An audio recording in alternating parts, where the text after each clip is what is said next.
Pour que l'on n'abuse pas du pouvoir, il faut que par la disposition des choses, le pouvoir arrête le pouvoir.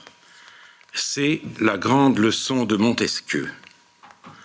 En application de ce principe, je proteste en France contre les empiétements du pouvoir judiciaire, contre par exemple le fait de confier au Conseil constitutionnel le destin de la réforme des retraites, ou encore contre la décision prise par le même Conseil constitutionnel de décriminaliser,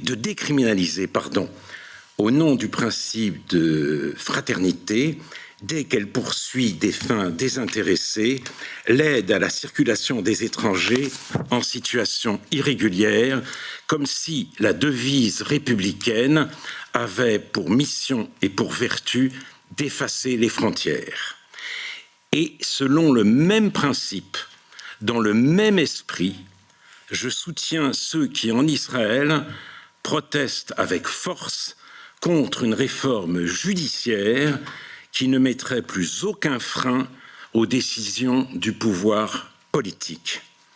Ce pouvoir, en Israël, veut avoir les mains libres pour multiplier sans encombre les implantations juives en Cisjordanie et pour délaïciser autant que faire se peut l'État d'Israël.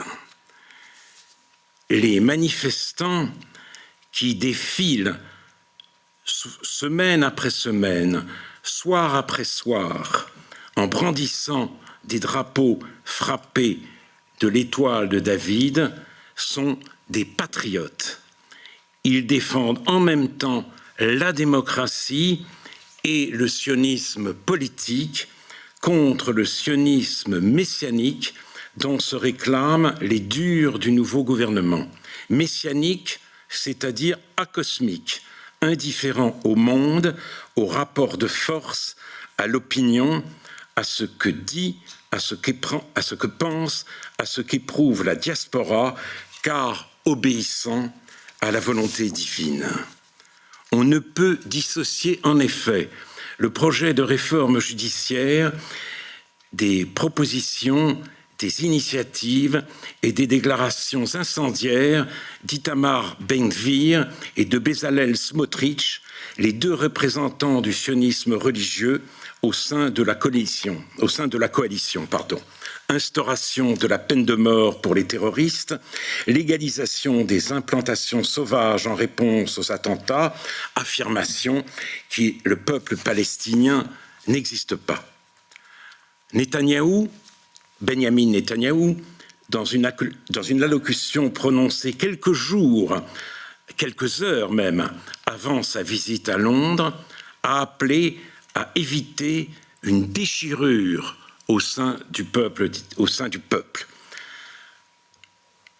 En limogeant son ministre de la Défense, qui l'invitait à abandonner cette réforme, Benyamin Netanyahou a au contraire ratifié la déchirure. Il y a d'un côté ceux qui, comme Smotrich, réclament, Anne Sinclair l'a rappelé, que soit rasé le village palestinien d'Ouara après les assassinats de 2 jeunes habitants d'une implantation juive. De l'autre, ceux qui, comme l'affirme l'officier de Tsahal chargé de la sécurité de Cisjordanie, cela qualifie de pogrom les incendies de voitures et d'habitations qui ont répondu à cet attentat. Oui, de pogrom, vous l'avez rappelé. Ces deux Israëls apparaissent irréconciliables et je fais tout ce qui est en mon pouvoir pour aider les tenants du sionisme politique. Je pense notamment à David Grossman, qui disait de son fils Uri, mort au volant de son tank, à la veille, au dernier jour de la guerre du Liban que c'était un jeune homme un peu anachronique, un enfant des années 1950 avec son honnêteté totale et la façon d'assumer la responsabilité de tout ce qui se passait autour de lui. J'ai confiance car je vois dans les rues de Tel Aviv, de Haïfa et de Jérusalem beaucoup de jeunes gens des années 50, ou en tout cas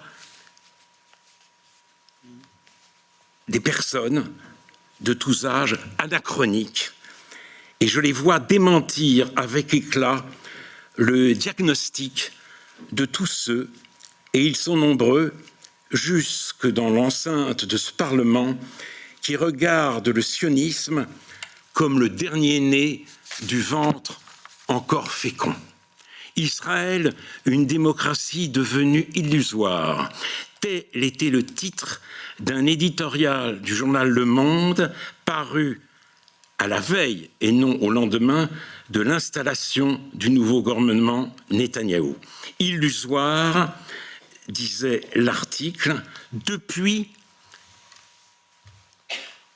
l'occupation de la Cisjordanie. Non, Israël est digne d'amour et d'admiration. Rak be-Israël, disait Patrick Lugman. Et le sionisme doit être défendu contre ceux qui, en Israël, le caricaturent et menacent de le détruire. En post-scriptum, je voudrais vous faire connaître une citation du grand historien israélien J.L. Talmon, auteur notamment d'un livre magnifique, Les origines de la démocratie totalitaire. De nos jours, dit Talmon, le seul moyen d'aboutir à une coexistence entre les peuples est bien que cela puisse paraître ironique et décevant de les séparer. Ces mots ont été écrits en 1980 dans une lettre envoyée à Menachem Begin, et ils n'ont rien perdu de leur pertinence. La lettre de Talmon a vieilli sans prendre une ride.